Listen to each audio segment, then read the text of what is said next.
my name is Sias, head instructor of the Kung Fu Studio at Huntington Beach, and our assistant, Bill Barduskas, will be the one getting beat up today.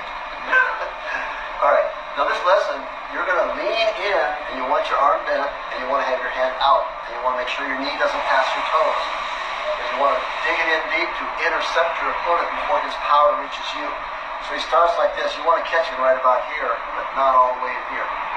So it's kind of a strong lesson. You got to be careful when you're working with it. Okay? So he throws it away. Stop him. I turn here. Hit him. Notice I had to turn and kick my leg out. Don't do it that way. You've got to turn a little bit, otherwise you won't get him down very easily. Now you're going to stop his groin and then side kick his throat. And if you need to, you put your flat foot. It's called inversion when you turn your foot.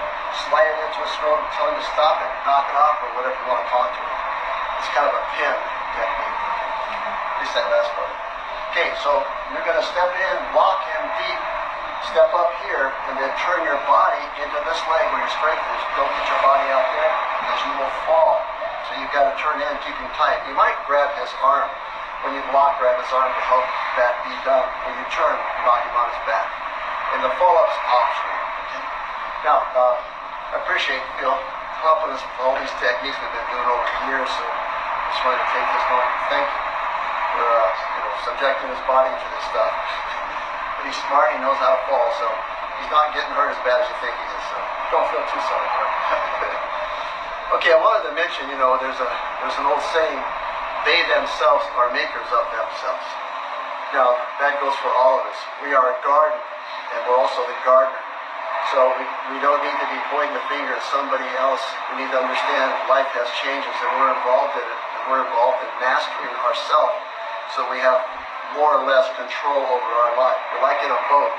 When you're in a boat, you can move around with a paddle, but if you haven't got a paddle, you can't move. The paddle, I assume, would represent your willpower and your focus, that you do have control, a lot of control over your life, which way it goes, how you intercept it, how you interpret it.